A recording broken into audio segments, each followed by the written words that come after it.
We will wish you all the best. Thank you. Thank you, sir. Okay, sir. And I request Uttara Nerurkar, Dr. Uttara Nerurkar. She is very good scientist as well as philosopher. She is from IIT Kanpur. And at present she is staying in Bangalore. Yes. So she will present the PowerPoint. Please, Doctor. Please. Respected chairpersons and my respected colleagues, it's a pleasure for me today to present before you. The topic of my presentation is relevance of ancient Indian science, technology and philosophy in the modern world. The items which I will be presenting are probably known to you, but as Dr. Pandey said, I am an engineer who is now studying philosophy these days. My perspective on things is a little different, and just like our young friend Bhattacharya was saying, he is not an engineer and therefore he has some problems. So on the other hand, I am not per se too much of a Sanskrit person. Yes, quite a bit, but more of an engineer and a scientist. So I hope to show you things in a different perspective today. So my presentation consists of 3 parts. In the first part, I want to tell you about some ancient wisdom that is proven. So we already know that yes, this is working, but actually we don't understand how it works. Then I want to tell you about some recent discoveries which have been made in the Western world typically, which were actually already mentioned in our ancient texts, but were not noticed. Then I want to tell you about some other facts which are lying in our texts and are not known to modern science today or are on the horizon. So they offer us opportunities for doing some more research. The first part of inexplicable ancient science. I think all of you recognize this landmark of Delhi, the iron pillar of Mehrauli. And I'm sure all of you also know what it is famous for. It consists of 98% wrought iron. Given that composition, it should actually be rusting. It is at least 1600 years old and possibly 3000 years old. Yet there is no rust on the pillar except for where human sweat has somehow damaged the pillar. So Dr. R. Balasubramaniam of IIT Kanpur recently did extensive studies on this pillar, on the material, and he found the process by which this pillar remains rust-free. So what he discovered is that the iron of the pillar has an unusual level of phosphorus in it. So while modern iron contains around 0.05% of phosphorus, this pillar contains 0.25% of phosphorus. What happens is that when rain falls on this pillar, the phosphorus, little galvanic cells are formed on the surface because wherever the impurities are present, and this phosphorus actually is pulled out of the main body of the pillar and comes to the surface. Once drying happens, then hydrophosphoric acid is formed, H3PO4, which crystallizes on the surface. This crystal helps to protect the surface of the pillar. Subsequent drying cycles pull out more phosphorus, the lining increases in thickness. For a layman, what this means is that with age, actually the corrosion resistance of the pillar increases. So today the thickness of this layer is 1/20th of a millimeter. So over so many thousands of years, it has just become 1/20th of a millimeter, and yet it is good enough to protect the pillar. So this excessive phosphorus level which is there in the iron actually still cannot be produced by our current processes, because blast furnaces uses limestone which will deposit your phosphate, and that is why the phosphorus level in today's iron doesn't exceed 0.05%. So that is why it is still inexplicable. Then yoga. I don't, again, you are all very, very familiar with yoga, and you know that it is found that yoga is very good in handling stress. Also, it is very good for your overall physical as well as mental health. But recently it has been discovered that yoga is actually also very good for psychiatric disorders like depression and schizophrenia. Doctors feel that that yoga is behaving as if you are giving antidepressants to the patient, or as psychotherapy. It's as good as that. Patients doing yoga and patients undergoing psychotherapy, they have similar results. So again, this is something which is not understood. We don't know how yoga works to produce these results, even though the results are well known. Mathematics, simple mathematical operations, addition, subtraction, multiplication, and division. Anybody who knows even a little bit of science knows that addition, subtraction, and multiplication are very easy operations. But even on a computer, the operation of division is actually very time consuming and difficult. For a person doing it mentally, it is a place where you are likely to make most mistakes. So it would be very good if we could, mathematicians or arithmeticians have also been looking for a long time to convert this operation of division into somehow the other three operations. They have not been successful in that. But if you read Bharati Krishna Tirtha ji's Vedic mathematics, there you will find how amazingly division has been converted as a form of multiplication, addition, subtraction. So these are things which actually need to be studied. Even if I could present you, we all know that time is short. If you can come and meet me later if you like. Even if we look at the way Bharati Krishna Tirtha ji has done the division, it's not immediately obvious. How has he achieved this? He divides 1 over 19, 1 over 29, 1 over 39, and it's a one-step operation. Like this it happens. So even if you look at it, it's difficult to prove how it is working out that way. So again, it is one of the things which is inexplicable. Moving on to the next section, things which have been discovered independently in the Western world while they existed in our texts, but nobody was noticing them. So this is a sutra from Vaisheshik, which you might have all heard of, Gurutva Prayatna Sanyoganam Utakshepanam. This means that the qualities, the gunas of Gurutva, Prayatna and Sanyoga, they give rise to Utkshepanam. That means throwing up. Okay, so how do these properties give rise to Utkshepanam? Gurutva, we can all understand easily, is weight. It is interpreted as weight. In modern terms, weight is defined as mass into gravitational constant g.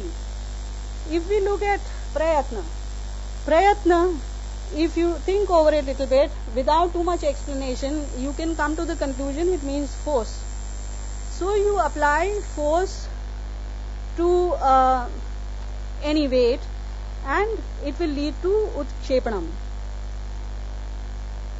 What Vaisheshik is telling you is that the speed of throw is dependent on force and weight.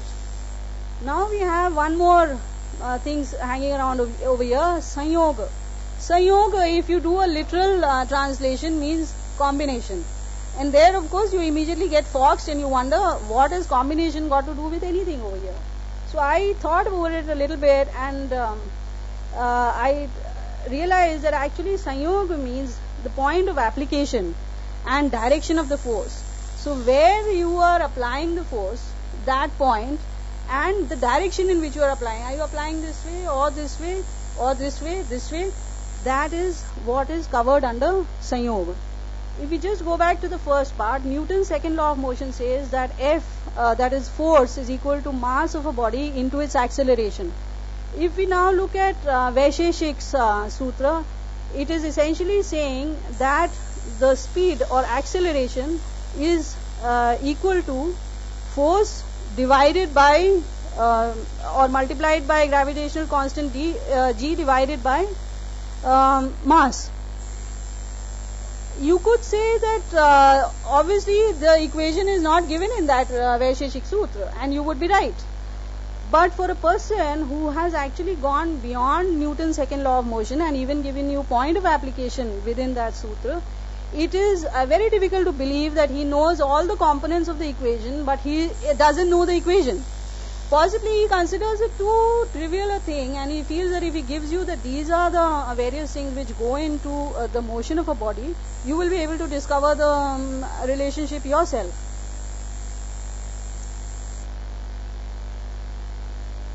So trajectory of throw is dependent on point and direction. For that I had got you a picture. Sorry. That looking at this girl, we can figure out where her ball would be going. And if she changes her angle, her throw will also change. Now if we look at one of the very famous sutra of Nyaya Darshanam, and which is also found in other darshan shastras, Yugupad Jnanan Utpattir Manaso Lingam. That means that the mana, the mind, does not process more than one thing at a time, either as an input or as an output. I think most of you would have heard of this. Now when I looked at this and I thought that okay, I can look at you while I'm talking, I can write while I'm listening to music, I can cook while I'm doing something else. All of us multiprocess every day, so it doesn't seem to work.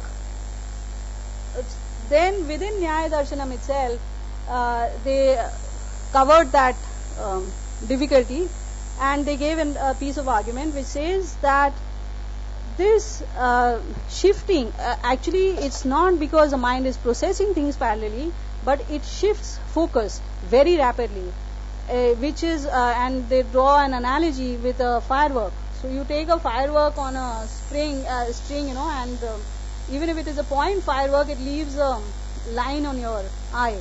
So similarly, while picking up this, I look over there, my actually focus has shifted, but this motion continues because it has not, it doesn't need any more any attention. So again, I felt that if this was true, then modern science should have discovered it by now. It is such an easy thing to discover. What is so great about this? So I actually discounted it and said, no, this could not be true. And even my faith in Nyaya Darshan and these Darshan Shastras went down. Till recently, I discovered that people are talking about this. And they are saying that the mind performs a rapid toggling among tasks rather than simultaneous processing. And too many multiple tasks lead to a response bottleneck. So when all these tasks are being applied on your mind, the mind is not able to decide which one to pick up. And since it's only able to pick up one, you have a bottleneck, and you are not able to perform any action whatsoever. Then eating. Anybody familiar with Ayurveda would know that Ayurveda in many forms says that eating less is always better than eating more, eating less is good, right? So even in Manusmriti we have this shloka which says that excessive eating, more than your hunger, leads to shortage of your lifespan and to disease. Again, this is something which according to me should be easily 3 minutes more, please conclude. Experimentally possible to prove. So I discovered there is a study that there are islands of Okinawa near Japan, and some Americans did a study that Okinawans have the longest documented life expectancy for any country or state. Their life expectancy is 85.1 years for women and 77.2 years for men. And they discovered that it is primarily because, other than the fact that they eat a very healthy diet, which is low in fats, etc., they also eat till they are around 80% full, at which time they get up. And scientifically they found that you take 20 minutes for your stomach distension muscles to record in your brain that you are finally full. Please So conclude, madam. Time is over. when you are 80% full, then after 20 minutes you actually realize you're completely full.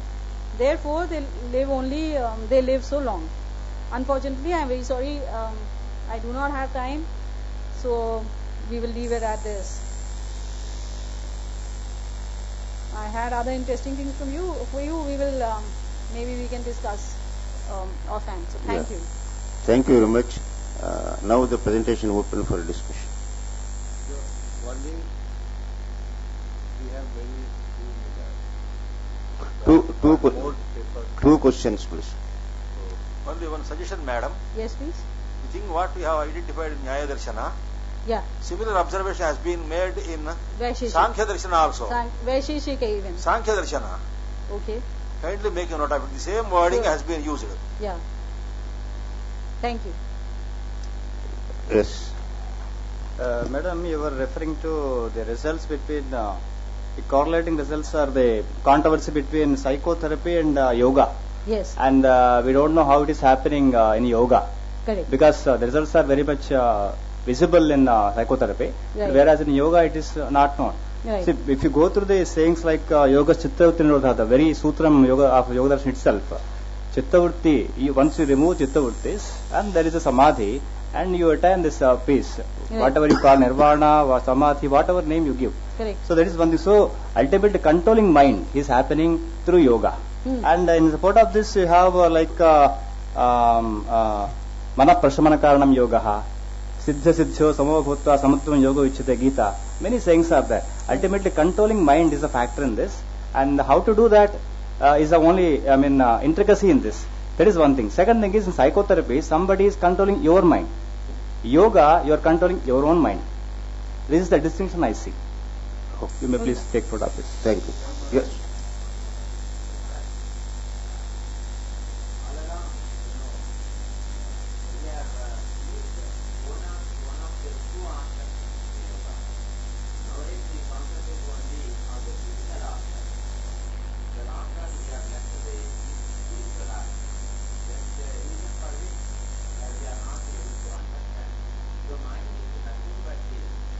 Yeah. Correct.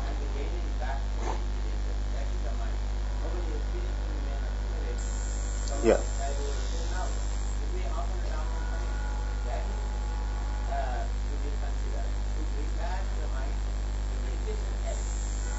Ex, ex, ex,